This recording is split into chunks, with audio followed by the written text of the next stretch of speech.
Right, I hope you are ready. We are continuing with our revision.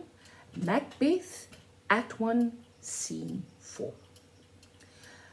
Duncan and his sons, as well as Lennox and others, are in Duncan's palace, forest.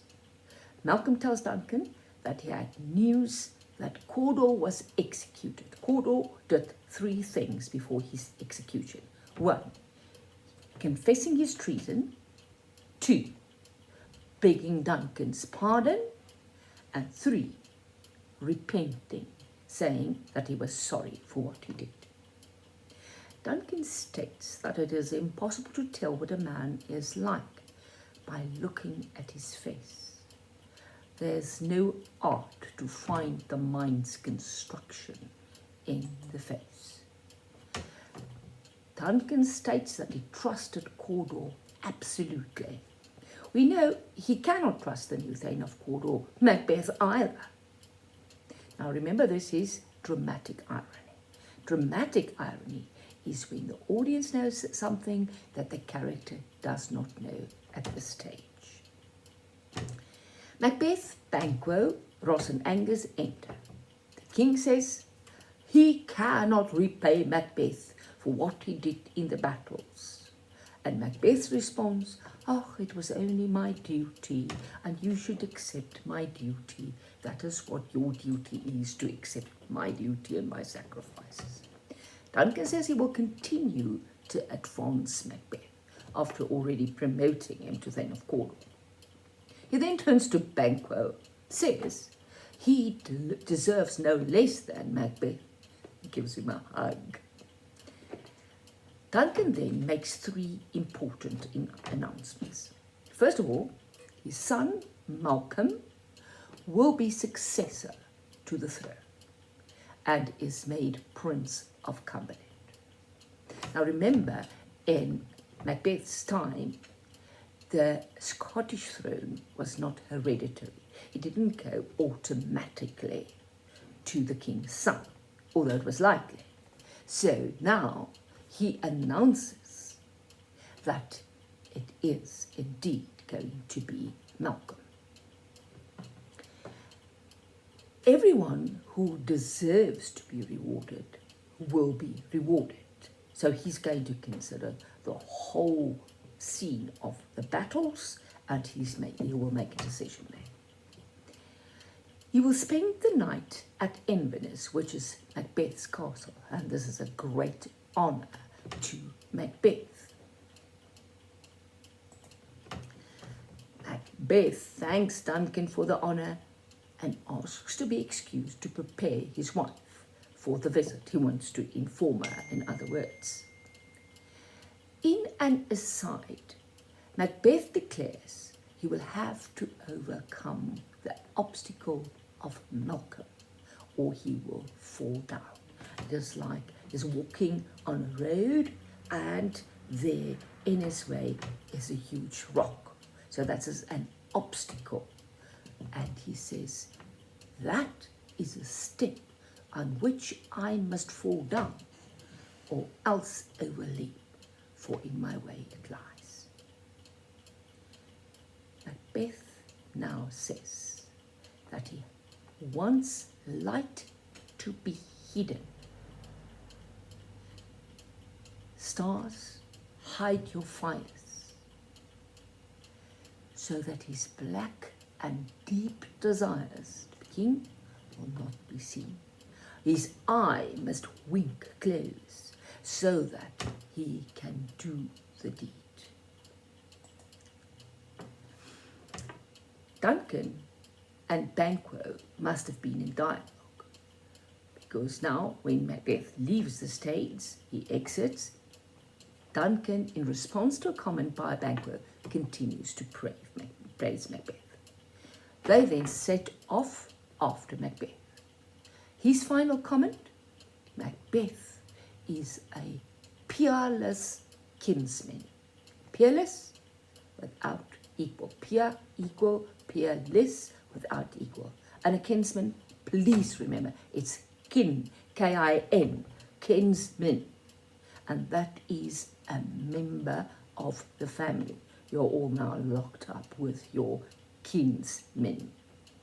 Again, we have dramatic irony. Macbeth is indeed like no other family member. Act 1, Scene 4, done and dusted. Then, Act 1, Scene 5.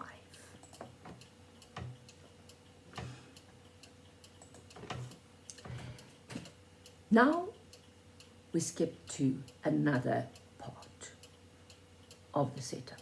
And this is now in Macbeth's castle in Inverness. We meet Lady Macbeth. She is standing in a room and she's reading a letter. She seems to be midway through this letter, which she received from Macbeth, and it seems as though he must have written this after hearing that he is now Thane of Cawdor, before arriving at the king's castle. This is what the letter states. The witches met him on the day of the victory, which we know is the truth. They greeted him as Thane of Cawdor and king that shall be. He had evidence that they knew more than humans. We'll come back to that. He wanted to know more, but then they just vanished. The king's messengers came in and announced that he gained the title Thane of Cawdor. This is now his proof of the truth of the witch's prophecy. He says that he's telling others so that she knows about the greatness awaiting her and that she can be glad. So far then, her reading Macbeth's letter. Her reaction is rather extraordinary. First of all, she speaks in a soliloquy. Now remember the definition of a soliloquy? The actor is alone on stage and he voices his or her thoughts for the benefit of the audience to know what it is that he's thinking. In that manner, it is similar to the aside. Sorry, it's not a dry cough.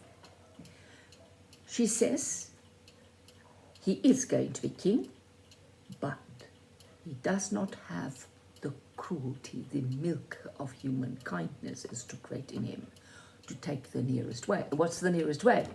To kill the king. He has ambition, but not the evil character that should go along with it. Again, dramatic irony, because we know different. She also uses apostrophe, just like Macbeth did in the previous scene when he spoke to the stars to hide their fires. In other words, that their light must disappear.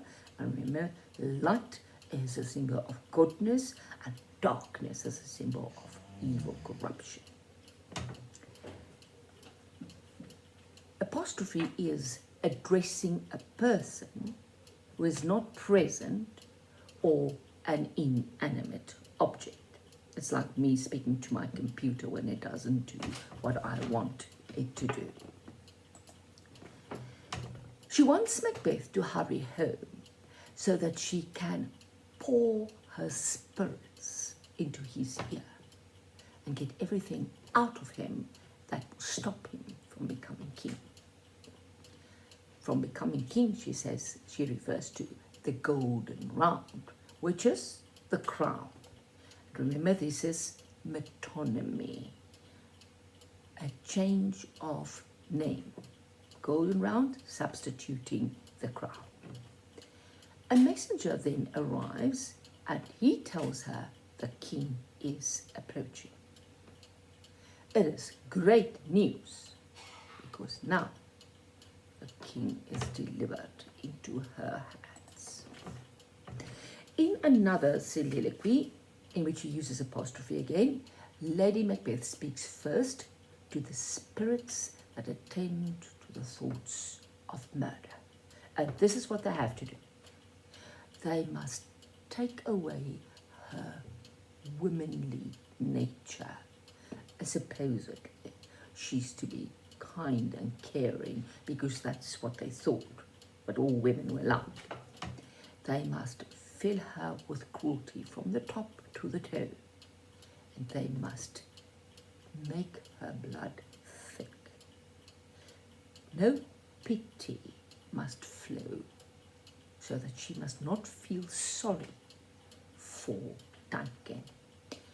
And they must take her mother's milk, the symbol of nurturing, caring for a baby, and change it to gall, which is absolutely bitter. Now she speaks to Night. Night must make darkness so thick that the knife she's holding will not see the wound she makes, and heaven will not be able to see what she does and stop her. Macbeth enters and tells her Duncan is coming. On hearing that Duncan wants to leave the next day, she states that the sun will not see Duncan's next day. He will not be able to leave the next day as he intends to do. Immediately, she turns on Macbeth and she starts scolding him that he is showing his emotions and may then reveal their purpose. He must look like the innocent flower, but be the serpent under it. The theme here, remember, very important, one of the themes that recur in the play, appearance versus reality. Macbeth is not yet settled on this course of action, but she says, only look up clear. He must leave everything to her. She will take care of this. Right. Act 1, Scene 6.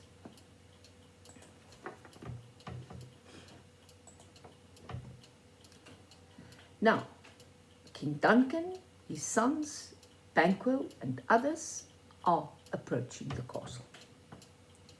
Duncan looks at the castle. He thinks it's a beautiful and soothing place. It has a pleasant sea. The air gently and sweetly recommends itself unto my gentle senses. Banquo sees that he sees the swallows flying around him, and he says that these swallows are always seen in holy places. So they create the idea that they have of Macbeth's castle being almost holy, pure. So dramatic irony as well as the theme of appearance versus reality. Lady Macbeth greets them outside. Once more, the great show of gratitude from King Duncan, and a great show from her, stating how great an honor it is to serve him, to take trouble to prepare for his arrival. Once more, Duncan promises to give Macbeth more rewards. Right, so far, revision then. Next lesson, we'll start with a discussion of Act 1, Scene 7. May you have a wonderful day today.